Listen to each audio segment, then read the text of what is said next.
ማርሸት ፀሐዩና አስረስ በከፍተኛ ሁኔታ ፋይናንስ የሚደረጉት ውጭ ሀገር ባለ አንድ ባለ ሀብት ነው።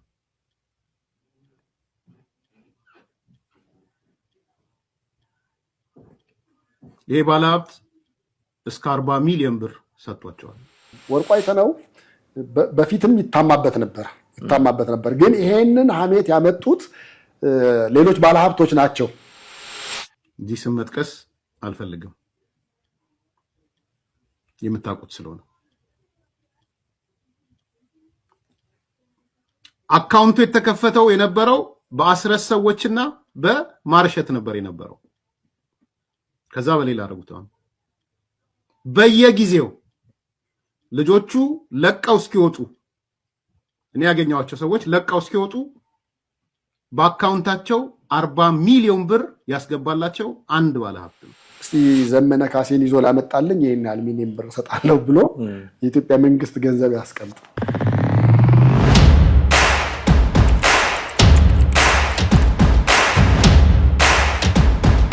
ሰላም እንዴት አላችሁ? ውድ ቤተሰቦቻችን ዘኢትዮጵያን እየተከታተላችሁ ነው። ቴዎድሮስ ካሳና ማህደገፋ ከእናንተ ጋር ቆይታ እናደርጋለን።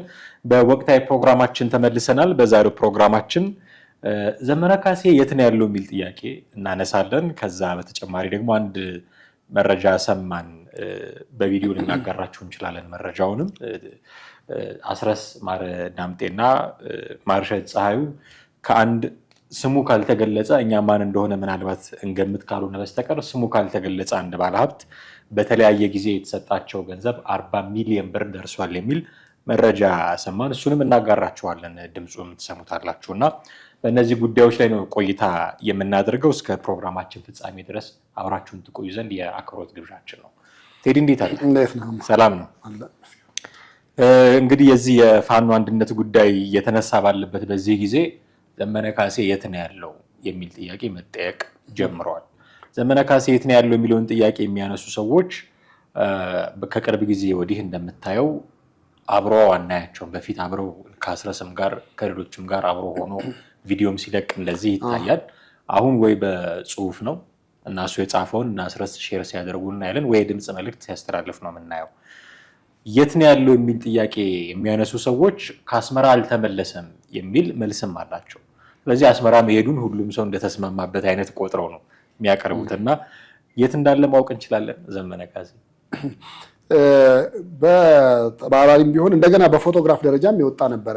ፎቶ ኤአይ ነው አይደለም የሚለው ላይ እሱ ሊያከራክረን ይችላል። ሀሳቡ እንዳለ ግን ይነግረናል። የት ነው ያለው የሚል ጥያቄ እንዳለ ይነግረናል። ማረፊያው አስመራ ሊሆን እንደሚችል ምንም ጥርጥር የለውም። ምክንያቱም አንደኛው ከኤርትራ ጋር አሁን ያለንበት ኮንዲሽን ጥሩ ስላልሆነ በዛ ላይ የኤርትራ መንግስት እንደ አንድ መጠቀሚያም ሊያደርገው ይችላል። ወይ ደግሞ እንደው የኢትዮጵያ መንግስት ሊያስታግስልኝ ይችላል፣ የአጀንዳውን ሊያስቀይርልኝ ይችላል፣ ወይ ደግሞ የኢትዮጵያ መንግስት ትኩረት ሊስብልኝ ይችላል የሚላቸውን ነገሮች በሙሉ ስለሚያደርግ ዘመነን ዌልከም ባክ ነው የሚለው። እንኳን ድጋሚ መመለሱ ስለሆነ እንኳን ተመልሰ መጣህልን ነው እንጂ የሚለው እንኳን መጣህ ብቻ አይደለም። በፊትም የነበረ አሁንም ስለነበረ እሱ ነው ሊሆን የሚችለው። በእንቅስቃሴያቸውም አይ ቲንክ አሁን ባለው ሁኔታ በተለይ በአመራር ደረጃ ጥሩ ነገር ሊያገኙ የሚችሉት እዛ እንደሆነ ይታመናል። ምንም ይሄ የአደባባይ ሚስጥር የሆነ ነገር ነው። ስለዚህ ከዛ አንጻር አስመራ ሊሆን ይችላል የሚለው በአብዛኛው ሚዛን ይደፋል ብዬ ነው የማስበው። እንግዲህ እዛ አስመራ ሆኖ እሱ እንዲህ አይነት ትግል ውስጥ መሳተፉ ጥያቄ ያስነሳባቸው አካላት አሉ። እኔ ሌሎች አካላት ወይ ተዋጊዎች ወይ ደግሞ ከሱ በርቀት የሚገናኙት ሰዎች እንዲህ አይነት ጥያቄ ቢያነሱ አይገርመኝም ነበር።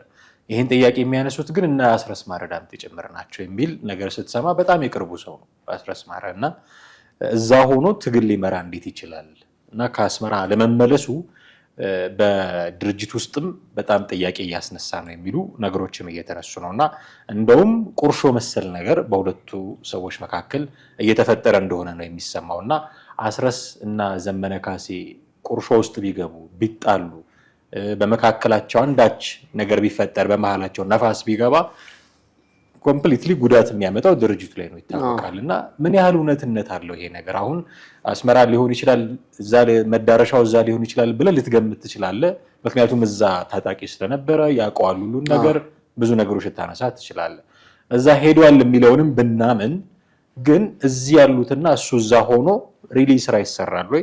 ይሄ ነገር በመፈጠሩ ምክንያት ደግሞ በመካከላቸው ቁርሾስ እንደው ሊኖር ይችላል። አሁን ምናልባት ተነጋግረው እንደምታውቀው በጣም ታርጌትድ ነው ዘመነ ካሴ ማለት ቢገኝ በህይወት ቢማረክ ካልተቻለ ጦርነት ነውና ተመቶ ቢወድቅም ደስ የሚላቸው አካላት ሊኖሩ ይችላሉ። ስለዚህ ለሴፍቲው ለደህንነቱ ሲባል ራቅ ብሎ ቢመራ ችግር የለውም የሚል አመለካከት ሊኖራቸው ይችላል። አስረስ ማረዳምጤ አይ የለም እዚህ ሆኖ እኛ የምንጋፈጠውን ችግር እየተጋፈጠ ነው መምራት ያለበት የሚል ደግሞ ሰዋዊም እና ሎጂካል የሆነ ሐሳብም ሊያነሱ ይችላሉ። የትኛውን ነው እያሰቡ ያሉት የሚለውን እርግጠኛ ሆነ ልንናገር አንችልም። ግን አየሩ ላይ የሚመላለሰው ስጋት ለምን መጥቶ ከኛ ጋር አይዋጋም በሚል ነው። እና በዚህ መካከልም በሁለቱ መካከል ቁርሾ አለ የሚሉ መረጃዎች አሉ። እንደ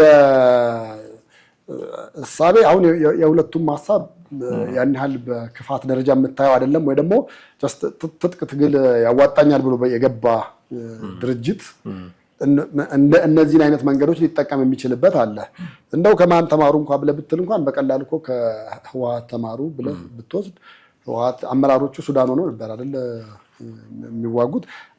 ከሱዳን ሆነው ትዕዛዝ መስጠት ምናምን ብቻ አልነበረም። ደግሞ የህወሓት እኮ የሚገርምህ ወደ ውጭ ሀገር ራሱ ለስልጠና የሚልኳቸው ሰዎች ነበሩ።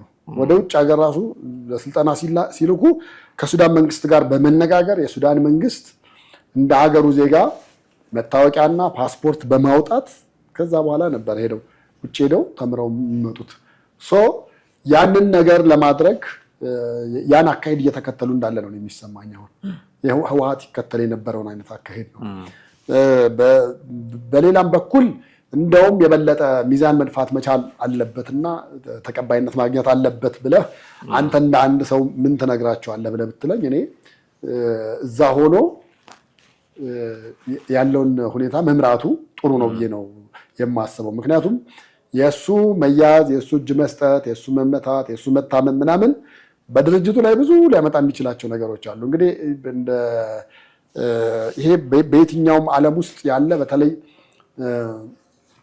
የትጥቅ ትግል ውስጥ የገቡት ውስጥ እንደዛ ነው። አሁን ለምሳሌ በዓለም አቀፍ ደረጃ ያሉትን ሙሉ አሜሪካ በሽብር የምጠረጥራቸውን ተቋማት በሙሉ ብታይ እነሱ በእሷ ይያዙ ይሄን 50 ሚሊዮን ምናምን የምትለው እኮ ያ ከዛ ስር ያለውን እሱ የሚያዘውን ወታደር ምናምን ፍለጋ አይደለም።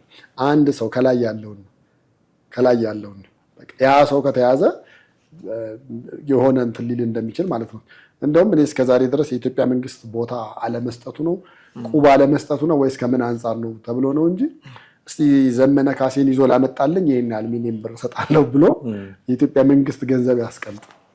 ከዛ በኋላ ሊሆን የሚችለውን ለውጥ በራሱ ልታየው ትችላለህ ነው የምልህ። እና አንድ ግለሰብ ላይ የተንጠለጠሉ የትግል ሂደቶች ብዙ ጊዜ እንደዚህ ያለ ነገር ይኖራል። አሁን ሌሎች ከስር ካሉት ጋር የመቃቃር ነው ምናምን አብረህ ስትሆንም ተቃቅረሃል ልትባል ትችላለህ።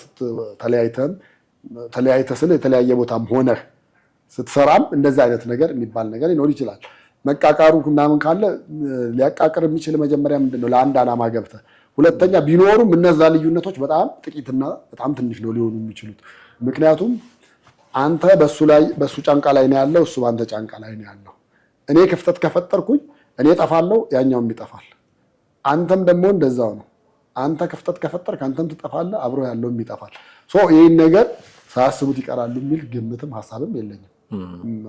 ይህንን ሳያውቁ ከሆነ ጫካ የገቡት ዝም ብሎ አሁን የባሰ ነገር ሳይመጣ አርፈው ቶሎ ወደ ከተማ ቢመጡ አንደኛ የተሻለ ነው።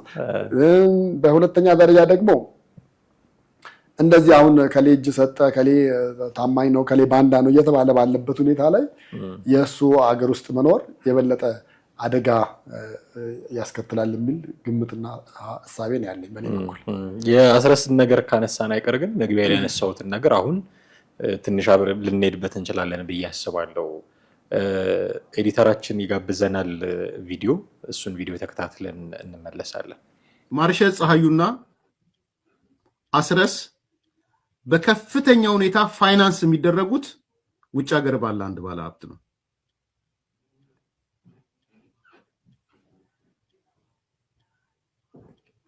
ይሄ ባለ ሀብት እስከ 40 ሚሊዮን ብር ሰጥቷቸዋል በየጊዜው። እዚህ ስም መጥቀስ አልፈልግም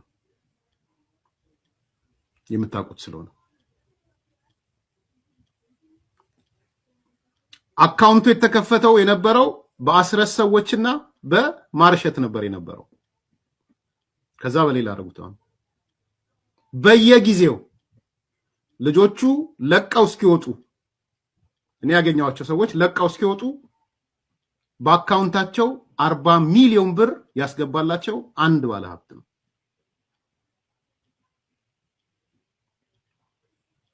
40 ሚሊዮን ብር ነው ያስገባላቸው በየጊዜው ማለት።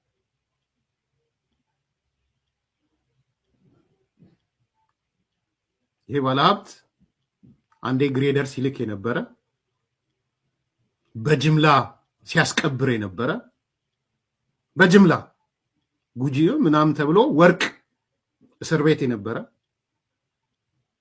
የነበረ ጠብሳን እንብላ የሚል በመፈክር የሚታወቅ ጠብሰናችሁ እንብላ የሚል የትግራይ ልጆች ያኔ ጠብሰናቸው እንብላ ያለ ማፊያ፣ እኔ በነበርኩበት ሚዲያ ጸብ የተነሳበት ሰው አንደኛው የጎንደር ነኝ ብሎ የሚያምነው እኛ የነበርን በሚዲያ በአደባባይ ወጥቶ እከሌ ብሎ ስሙን ጠቅሶ እሱ ነው ወንድሞችን ያስገደላቸው ያለው ሰው ነው የነበርኩበት ሚዲያ ላይ በአደባባይ ላይ ባይዘው የወጣ ነው። ያልወጣ ነገር አልናገርም።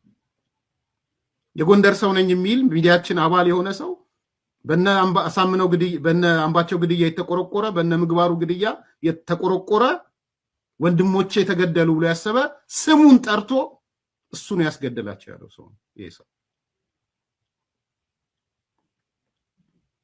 እስከ 40 ሚሊዮን ነው በነ አስረስና በነ ዘመን ያስገባው። በአስረስና በዘመን አይደለም፣ አስረስና ማርሸት ፀሐዩ ስሙት። ይሄ ነው እውነቱ። አስረስ ማሪያ ዳምጤና ማርሸት ፀሐይ 40 ሚሊዮን ብር በአንድ የተከፈላቸው አይደለም፣ በተለያየ ጊዜ በእነሱ አካውንት ውስጥ 40 ሚሊዮን ብር ያስገባላቸው ባለሀብት አለ። በጣም ታዋቂ ባለሀብት ነው። ጠብሰን እንበላቸዋለን ብሏል።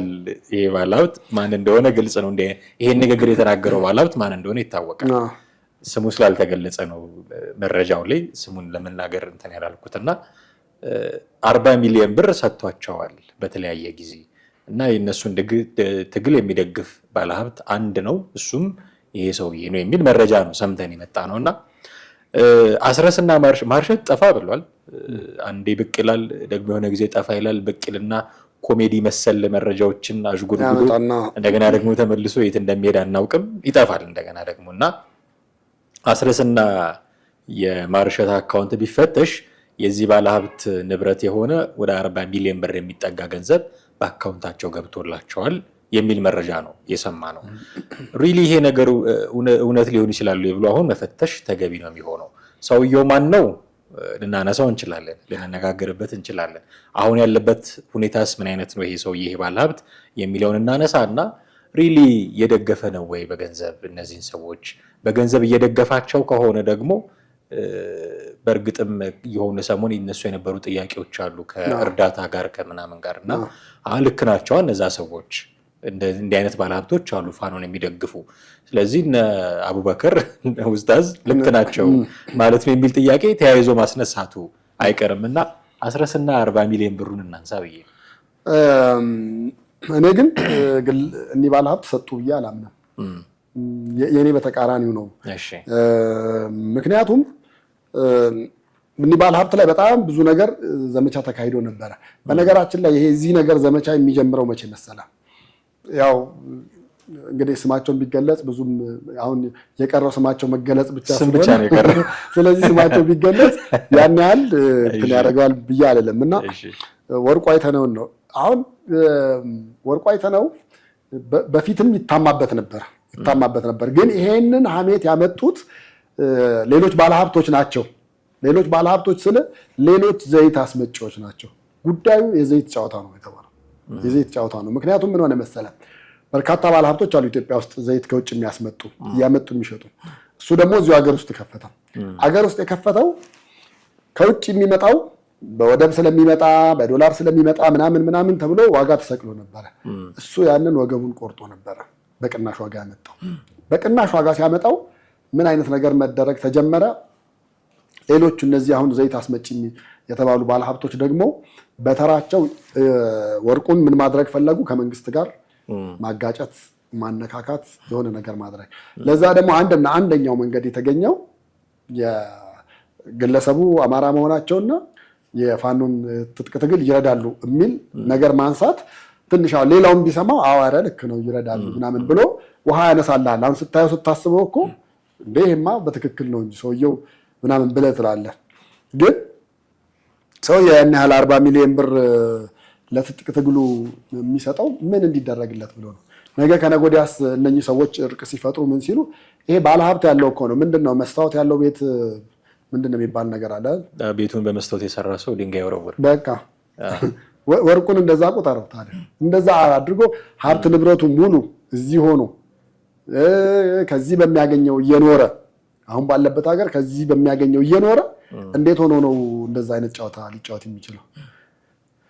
ለበጎ ነገር እኮ ሲሆን ቀጥታ እኮ ስሙን አውጥቶ ነው የተናገረው። እዚህ ውስጥ ግን የዘይት አስመጪዎች ውስጥ ግን አሁን እነዚህ የእርዳታውን ብር አንቀበልም ያሉትም እጅ አለበት ነው። የእነሱም እጅ አለበት። እነሱም ዘይት ያስመጣሉ ነው። አዎ እነሱም ዘይት የሚያስመጡ ቡድን ውስጥ አንድ ሆነው ነው የሚሰሩት። ከዛ በዛ የተነሳ ነው ይሄ ሰውዬ እኮ እንደውም ለምሳሌ ዱባይ ነበረ የነበረው። ከዱባይ ተይዞ በኢትዮጵያ መንግስት ይዞ ሊያስመጣው ነበረ። ከዛ በኋላ ወደ $200,000 ነው ምናምን ነገር አንድ ባለሀብት ነው ሰጥቶ ከዱባይ ወደ ሌላ ሶስተኛ ሀገር መሄድ እንዲችል አደረገ የተባለው። አሁን አንዳንዱ ዱባይ ያለ ዱባይ ነው የሚኖረው ምናምን ነገር ይላል። አንዳንዱ ደግሞ አይወጥቷል አንዱ ባለሀብት ገንዘብ ሰጥቶት የሚለውን ነገር ነው እንደ ማስረጃ ሊያቀርብልህ የሚችለው። እና እነዚህ ነገሮች አየህ እርስ በርስ ስታጣምራቸው ወደ አንድ ነገር ይመጣሉ። እና እኒህም ባለሀብት አቶ ወርቁን ማስመታት የሚፈልጉ አካላት ነበሩ። ዋናው ጨዋታ የዘይት ጨዋታ ነው እንጂ ይሄ አሁን ያየነውን ቪዲዮ ሌሎች የሚሉትም ነገር እንዲህ ኤቪደንስ በሆነ መንገድ በኤቪደንስ ሊያቀርብ የሚችል አካል አለ ብዬ አላምንም። አሁን የተከታተለው መረጃ ላይ ግን መረጃውን የሰጡኝ ሰዎች የሚላቸው እዛ ፋኖ ውስጥ ያሉትን ሰዎች እስኪወጡ ድረስ የነበራቸው መረጃ 40 ሚሊዮን ብር ወደ እነዚህ ሰዎች አካውንት እንደገባ ነው። እነዚህ ሰዎች ውስጥ ሆነው መረጃ ያቀብሉ የነበሩ ሰዎች ናቸው እንጂ አንተ የምትላቸው የዘይት አስመጪዎች አይደሉም። አዎ አይ እኔም አሁን ምልህ ያን መረጃ ሊሰጡ የሚችሉት እዛ ውስጥ ያሉ ሰዎች ናቸው። ለዚህ ነገር ግን እነኛ ሰዎች ይሄ ሰውዬስ ወርቁስ በትክክለኛ በስሙ ብር ለነሱ ትራንስፈር ያደርጋል? እንደዛም የሚዳፈር አይመስለኝም። ያው ግን የተለያዩ መንገዶች ይኖራሉ። የተለያዩ መንገዶች ሊጠቀም ይችላል እንደማስበው። እንደውም እኔ ደግሞ ከወርቁ 40 ሚሊዮን ብር ይልቅ ሌላው ዲያስፖራ የሚሰጠው የበለጠ ከፍተኛ ብር ነው ብዬ አስባለሁ። ወርቁም በዛ ልክ ደፍሮ ያን ነገር አያደርግም። ማን እዛ ውስጥ ያለ ሚስጥር ሊጠብቅለት እንደማይችል በእርግጠኝነት ያውቃል ብዬ ነው የምልህ። ለምን መሰለህ? ምክንያቱም ነገ ከነገ ወዲያ እነኚህ ሰዎች ወይ ከመንግስት ጋር ይታረቃሉ እርቅ መጥቶ፣ ወይ ደግሞ እርስ በርስ ተጣልተው መለያየት ሊፈጠር ይችላል። የዛኔ ምንድነው ሊሆን የሚችለው? ይህን ነገር በዛ ልክ ደፍሮ ሊያደርግ ይችላል ብዬ አይደለም። እንደውም መሀል ከተማ ያሉት የበለጠ በድፍረት በአደባባይ ለመንግስትም ገንዘብ ሲሰጡ፣ በዛ በሰጡት ገንዘብ ልክ ደግሞ መሬትና ቦታ ደግሞ መንግስት ማካካሻውን መልሶ ሲሰጣቸው ምናምን እየታየ ያለ ነገር አለ። ከዛ በዘለለ ግን አቶ ወርቁ ያንን ነገር ደፍረው በዛ ልክ ይገባሉ ብዬ አላስብም። ምክንያቱም ይሄ ሁሉ ሀብት ንብረት እያለ እንደገና ነገ ከነገ ወዲያ ተመልሶ ወደ ኢትዮጵያ ውስጥ መምጣት አለና እነዛ ነገሮችን እንዴት አድርገህ በምን እሳቤ በየትኛው ካልኩሌሽን ያን ነገር ታደርጋለህ የሚለው ነገር ጥያቄ ምልክት ውስጥ የሚከተው ይመስለኛል። እንግዲህ ይህን ነገር ያነሳ ነው የ18 ነገር ስላነሳን ነው። ከዘመነ ጋር ኩርፊያ ይኖራቸው ይሆን? እሱ እዛ አስመራ ሆኖ እንዴት ይመራል የሚል ኩርፊያ ይኖራቸውን ብለን የአስረስን ስም ስላነሳ እግረ መንገዳችንን ያነሳ ነውና እዛ ከሆነ እና እዛ ሆነ የሚመራ ከሆነ ማነው ዘመነ ካሴ አሁን የተመሰረተውን ድርጅት የሻዕቢያ ድርጅት ያደርገዋል። አንዳንድ ሰዎች በግልጽ ይህን ድርጅት የሻዕቢያና የህወሓት ድርጅት ነው ብለው ነው የሚጠሩት። እነሱ ናቸው ከሌ ይሁን እንደውም ማስረጃ ሲያነሱ ከዚህ በፊት በነበረው ፕሮግራማችን ላይ አንስተናል። ዘመነ ካሴ እዛ ስለነበር ስለሚተዋወቁ ደግሞ የሆነ ቦታም ስለተሰበሰቡ እና ወደ እነሱ ይመጣ የነበረ ጥይት ከሻዕቢያ ወደ እነሱ ይመጣ የነበረ ጥይት ሰሞኑን ተይዟል የሚሉ መረጃዎችን ሰማ ነበር። እነዚህ ሁሉ መረጃዎች የሚጠቁሙት ዘመነ ካሴ መሪ እንዲሆን ያደረገው ሻዕቢያ መንግስት ነው የሚሉ አሉ እና የጦር አዛዡ ደግሞ ብርጋዴር ጀነራል ተፈራ ማሞ ናቸው። እሳቸው ደግሞ ኤርትራን ትነካና ብለዋል። የኢትዮጵያ መንግስትን ኢትዮጵያ ውስጥ ቁጭ ብለው የኢትዮጵያ መንግስትን ኤርትራን ትነካና ብለው ማስፈራሪያ ሰጥተዋል እና ይሁን ብሎ የኤርትራ መንግስት ዘመነንና እሳቸውን ሾሟቸዋል ብለው የሚያምኑ ሰዎች አሉ። በእርግጥም እንደዛ አድርጎ ከሆነ ድርጅቱን የሻዕቢያ ድርጅት ያደርገዋል የአማራ ድርጅት ከመሆን ይልቅ እያሉ አስተያየት የሚሰጡ አሉ። የሻዕቢያ ድርጅት ነው ማለት እንችላለን። እኔ ደግሞ እንደውም ያን ስጋት ምንድነው ምናምን ብለህ ብትለኝ የሻዕቢያም ህወሓትም የፋኖም አጠቃላይ ጥምረት እዛ የበለጠ ጥምረቱ የበለጠ እዛ እንዲያድግና የበለጠ ከበፊቱ በተሻለ ሁኔታ ጥምረት እንዲፈጠር በጦር መሳሪያ በሰው ኃይል በምናምን የበለጠ ለማደራጀት ያኛው ነፃ መሬት ነው ብዬ አስባለሁኝ። እንደውም መንግስት አሁን ያሰበው የሰላም መንገድ ወይ ደግሞ እርቅ ምናምን ያው ግማሹ እጅ ሰጡ ቢልም ግማሹ ደግሞ እርቅ ምናምን መንገድ የበለጠ አወሳሳቢ የሚያደርገው የነዘመነ ኤርትራ መግባት ነው።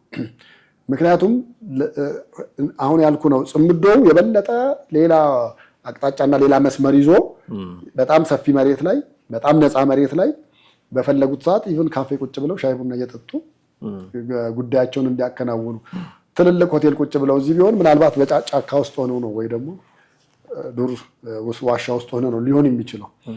ግን የህወሓቱም ተወካይ የዚህ የፋኖም ተወካይ የኤርትራም ተወካይ እዛ ሆነው ደግሞ የሚከፍቱት ነገር ምንድነው ሊሆን የሚችለው ብለህ ስትል በጣም ትልቅ ሰፊና ሀገርህን ራሱ ለስጋት ሊያጋልጥ የሚችል ነገር ሊሆን ይችላል ብዬ አስባለሁ። ምክንያቱም ያው የኤርትራ መንግስት ያን ያክል የኢትዮጵያን ሰላም ይፈልጋል ብዬ አላስብም። ማንም የሚያስበው ነገር ነው ብዬ ነው። በትግራይም በኩል ስታይ ደግሞ ህወሓት ወይ ስልጣን ላይ እንደምንም ተንጠላጥሎ መውጣትና መቀመጥን ዓላማው ያደረገ ስለሆነ ከማንም ጋር ጽምዶን ፈጥሮ መሄድ ይፈልጋል። ስለዚህ እንደውም እኔ አሁን እዛ ሆኖ ፋኖን ይመራል አይደለም፣ እዛ ሆኖ የበለጠ ጥምረቱን እያስፋው እያጠናከረው ይሄዳልና አሁን እዚህ አለ ከሚባለው የጦር ሰራዊት በተሻለ እዛ ለመመስረት መንገዱ ክፍት ነው የሚሆንላቸው። ካፌ ውስጥ ቁጭ ብለው ሻይ ቡና እያሉ እየጠጡ እንደ ልባቸው እየተንቀሳቀሱ ሊሰሩ የሚችሉበት አክሰስ ይፈጥራል። ለድርጅቱ ጥሩ ቢሆንም ለመንግስትና ለሀገር ግን እንደ ሀገር ነገሮችን በጊዜ ሂደት በጣም ከፍተኛ ደረጃ ከመድረሱ በፊት አሁኑኑ በእንጭጩ ያለውን ነገር ማስተካከል ካልተቻለና ወደ እርቁ ካልተሄደ ከዚህ በፊት የነበረው አይነት ነገር ነው የሚሆነው። ምክንያቱም ከዚህ በኋላ ኤርትራ አቅም ኖሯት እንኳን ለመዋጋት ፍላጎት የላትም የተባለው ባይኖራትም ግን ካስታጠቀችና ታጣቂው ደግሞ እዚሁ ያለው እነ ጀነራል ታፈራ የሚመሩት ጦር ከሆነ ለመንግስትም ለሀገርም ከባድ ነገር ነው የሚሆነውና በዚህ መንገድ እንዳይሄድ መንግስት ነገሮችን በእንጭጩ ማስተካከል አለበት ብዬ ነው የማስበው። መውጫም ይሆናል እንደ ሀሳብ እናንሳና እናጠቃላለን። ቴዲ ጽምዶን እያጠናከረ ነው ካልን እዛ ሆኖ አሁን ጽምዶ ስንል የኤርትራና የህወሓት ጥምረት ነበር አይደል? እዛ ላይ ቅድም አንተ እንዳልከው ነፃ በሆነ መሬት ሰፊ በሆነ መሬት ፋኖንም ያካተተ ጽምዶ ለማድረግ እየሰራ ከሆነ በእርግጥም አሁን ተመሰረተ ተዋሃደ የምንለውን ድርጅት የኢሳያስ አፈወርቂ ድርጅት ያደርገዋል ማለት ነው። እንደውም ተፈራ ማሞ የሚመሩት ቡድንን ነው ሊያስታጥቅ የሚችለው። ስለዚህ መንግስት ጥንቃቄ ሊወስድ ይገባል እያልከኝ ጭምር ነው። ስለዚህ ቡድኑ እንደ የኤርትራ ቡድን ነው ወይ የህወሓት ቡድን ነው ወይ ኢሳያስ አፈወርቂ የሚመሩት አይነት ቡድን ነው ካልን አሁን የመጣውን አዲሱ ንቅናቄ የማንን ጉዳይ ነው የሚያስፈጽመው የሚለው ጥያቄ ተከትሎ የሚመጣ ነው የሚሆነው። የሻዕቢያን ጉዳይ ነው የሚያስፈጽመው ወይስ የአማራን ጉዳይ ነው የሚያስፈጽመው የሚለው ተከትሎ የሚመጣ ጥያቄ ነው።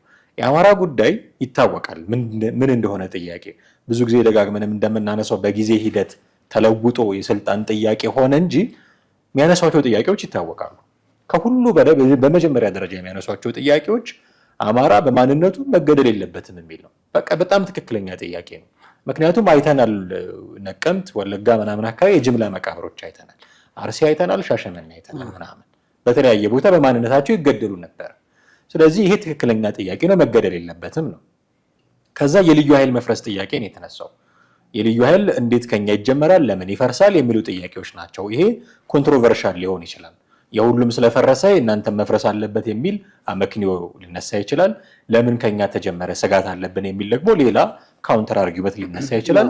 ልትነጋገርበት የምትችለው ጉዳይ ነው። ግን ይሄም ጥያቄያቸው ነው። የወልቃይት የራያ የሚባሉ ደግሞ ጥያቄዎች አሏቸው። የአማራ ጥያቄ እነዚህ ናቸው ማለት ነው። እነዚህን ጥያቄ ኦውን ያደርጋሉ የኤርትራ መንግስት። እነዚህ ለአማራ ነው ልንታገል የወጣ ነው ጫካ የገባ ነው ለአማራ ነው ብለው ጥያቄዎቻቸውን አንግበው ጫካ ከገቡ በኋላ ለኢሳያስ አፈወርቂ ፍላጎት የሚታገሉ ከሆነ የአማራውን ህልውና ነው የምናስጠብቀው የሚለው ዲስኩር ካሁን በኋላ ሚዛን ያነሳል ወይ፣ ሚዛን ይደፋል፣ ውሃ ያነሳል ወይ ብሎ መጠየቅ መጀመር አለበት ብዬ። ኤርትራ አንድ መግለጫ ወጥቶ ነበረ የኤርትራ መንግስት እና ምን መሰለ የሚለው መጀመሪያ ያው ኢትዮጵያን ይከሳል እንደተለመደው ማለት ነው። ኢትዮጵያን ይከስና ላስት ላይ ግን መጨረሻ ላይ መጀመሪያ ጦርነት ፈልጋለች፣ ለጦርነት እየተዘጋጀች ነው፣ ጀነራሎቿም ቡራ ከረዩ እያሉ ነው ምናምን ብላ ይልና ላስት ላይ መጨረሻ ላይ ምን ይላል? ይሄን ነገር በዲፕሎማሲ መንገድ መስራት የተቻለ ነገር ግን ወደ ጦርነት እንዳይሄድ ዓለም አቀፉ ማህበረሰብ ትኩረት ሊያደርግበት ይገባል በሚል ነው የሚደመድመው። እና ይሄን ያነሳውን ለመግለጫውን ከምን አንጻር ነው? የኤርትራ መንግስት ጥያቄው አንድና አንድ ነው። በቃ አሁን ስጋት አለኝ ብሏል። ስጋት አለኝ በተለይ በጦርነት ከሆነ ኢትዮጵያ ወደብ ማግኘት ጥያቄውን መመለስ የምትፈልገው በዛ መንገድ ከሆነ ለኔ ስጋት አለኝ ነው የሚለው። ዘመነም ሄዱ፣ ህወሓትም ሄደ፣ ኦላም አሁን ያው ሌሎችም በነገራችን ላይ አንዱ ሲገባ አንዱም እንደዚህ እየተጓተተ ነው እርስ በርስ ተሰባስቦ የሚገባው እና እነዛ ሁሉ ቢሄዱ እናንተ የምትፈልጉትን ዓላማ እዚሁ አራምዱ። ከፈለጋችሁ ይሄ መንግስት አያስፈልገንም ካላችሁ መንግስታችሁን በጀመራችሁት የትጥቅ ትግል መንገድ ገፍታችሁበት ሄዳችሁ ስልጣን ያዙ። ግን ስልጣን በያዛችሁ ጊዜ በመንግስታችሁ በመጣችሁ ጊዜ አስቡኝ ነው። እንደዚህ ይሄንን ነገር ጥያቄ እንዳታነሱ ነው። ብትችሉ በዲፕሎማሲ ካልሆነ ግን ፍጹም እንዳታስቡት የሚል ድምዳሜ ይኖረዋል ነው ብዬ የምልህ። የኤርትራ መንግስት ሲጀመር ያን ያክል እንትን የለውም ምልህ ኢትዮጵያ ላይ ያን ያህል ብዙ ጥያቄዎች አይደሉም ያሉት፣ በጣም ጥቂቶች ናቸው። አንደኛ ወደቡን በዛ ልክ እነ መለስ ባፈራረሙን መሰረት ከነሱ ወደብ በዶላር እየከፈልን እንድንጠቀም ይፈልጋሉ። ከዛ ባሻገር ምንም ሳይነኩ ዝም ብለው መቀመጥን የሚፈልጉ ያሉት እንጂ ያን ያክል እንትን ግን ወደቡ ደግሞ ዝም ብለው መቀመጡን አይወዱትም እነሱ። ምክንያቱም አሁን ለምሳሌ ግብፅ ከዛ ተሻግራ መታ ወታደራዊ ስልጠና አላሰልጥን ምናምን ብላ ካለች የትኛውም ዓለም ኢቭን እና አውሮፓ ለምሳሌ ፈረንሳዮች አስታውሳለሁ የጅቡቲን ወደብ ለረጅም ጊዜ ይዘው እዛ ወታደራዊ ካምፕ አድርገው ወታደራዊ ትሬኒንጎች ሌሎች ነገር ያደርጉ ነበረ። ለወደቡ ኪራይ ከፍሉ ነበረ፣ በሌላ እንትን ገንዘብ ይገኝ ነበረ ነው የምልህ። አሁን የኤርትራ መንግስት አቅም ኖሮት ሊያዋጋ ምሊል ምናምን ነገር አይደለም የሚችለው፣ መሬት መፍቀድ ብቻ ነው የሚችለው። መሬት መፍቀድ ከፈለጋችሁ እንደፈለጋችሁ እንትን በሉ ነው የሚለው። ከዛ ውጪ በመሳሪያ ደረጃ ከኢትዮጵያ አይደለም ከኢትዮጵያ መንግስት ቀርቶ የኢትዮጵያ ታጣቂዎች የያዙትን ያክል እንኳን የተሻለ የጦር መሳሪያ ያለው አይደል። አሁን አንዳንዴ የኦላን ፌስቡክ ላይ ሲዘዋወር እናየለ እንደ የስናይፐሮች ምናምን በጣም ዘመናዊ የሆኑ መሳሪያዎች ማለት ነው። እነሱ እንኳን የኤርትራ መንግስት የለውም። ቢኮዝ አንደኛ ጦርነትን አስበው አይደለም እሱ ዶላር ብቻ ውጭ ካሉት ልጆቹም እያገኘ ምንም እያደረገ መኖር ነው የሚፈልገው። አሁን ፋኖንም ሆነ ሌሎቹን የኤርትራ ጉዳይ አስፈጻሚ ወይ ደግሞ ምናምን ይሄ መንግስት እንደዚህ ያለ ተራ እንትኖች የፕሮፓጋንዳ ነገሮች ባይጠቀም ጥሩ ነው።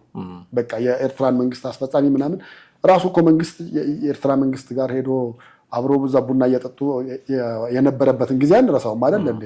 እሱ ሳይሆን የሚበጀው አሁን የኤርትራ መንግስት አቅም ኖሮት ሌላ ነገር ሊያስታጥቅ አይችልም። ነፃ መሬት ይሰጣል፣ በአስፈላጊው ነገር ሁሉ ረዳቸዋለሁ እንደፈለጋችሁ ብሎ ሊል ይችላል። ያንን መንግስት በራሱ መንገድ ዲፕሎማሲያዊ በሆነ መንገድም ማስቆም ይችላል። እንደውም ልክ ምን ይሆናል መሰለህ ከኤርትራ ጋር ልክ ጸብ ሲጀመር ለሌሎች ሀገራት ጥሪ ማስተላለፍ ትጀምራለች። ኤርትራ ደግሞ ኑ መሬት ላይ አልሙ እንዲሆኑ ጎረቤት ሀገራት ደግሞ የጦር ልምምድ ደግሞ እዚህ አድርጉ የሚሉትን ነገሮች አሁን እነ ፋኖ እንደሄደው አይነት ነገር ማለት ነው። እንደዛ ያለ ነገሮች ናቸው ሊሆኑ የሚችሉት እና ነገሩ ያን ያህል የተወሳሰበ ነገር ሳይሆን በነፃ መሬት ላይ ሄደው የትግል ዓላማቸውን እንዲያሳኩ ማድረግ ነው። እንዳልከው የአማራ ትግል ጥያቄና የነበረው አንድና አንድ ነው። ግን ያው ልጅ እንዳለ እንደ ህፃን ሆኖ ጡጦ እያጠባው እንደነበረው አይቀመጥም። እያደገ ሴት ጥያቄው እየሰፋ ነው የሚሄደው። መንግስት ይህንን ጥያቄ መጀመሪያ ነበር መመለስ መቻል የነበረበት። ለምሳሌ የአማራ በማንነቱ የመሞት ምናምን ነገር አሁን ከዛ አልፎ ምን ደረጃ ደርሷል? ስልጣን ደረጃ ደርሷል። ስልጣን መጋራት መቻል አለበት። ስልጣን ካልተጋራ የፈለገው ድረስ እንሄዳለን አይነት ነገር ነው የመጣው። አሁንም ለጥያቄው ደግሞ ወደ ሌላ ከማደጉ በፊት መንግስት እነዚህን ነገሮች በፒስ መፍታት መቻል አለበት ብዬ ነው የማምነው።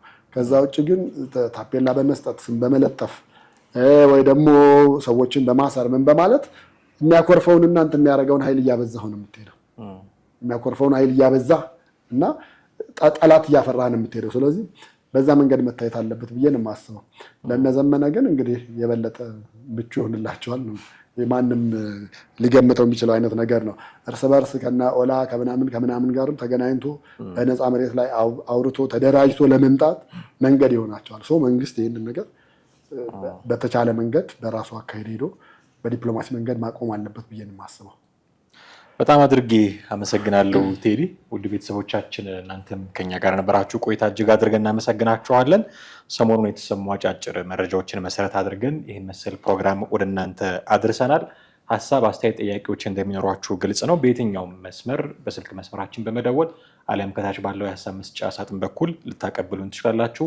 ለሌሎች ፕሮግራሞቻችን ግብአት ይሆኑናል። እሱ ማድረጋችሁን አትዘንጉ። ቻናላችንን ሰብስክራይብ ማድረግ፣ የደወል ምልክቱን መጫን፣ ቪዲዮችን ሼር እና ላይክ ማድረግም ደግሞ ከእናንተ የምንጠብቀው ትብብር ነው። ስለምታደርጉት ነገር ሁሉ ግን አስቀድመን እናመሰግናለን። እኔና ቴዲ እዚህ ላይ እንሰናበታችኋለን። ጤና ይስጥልን።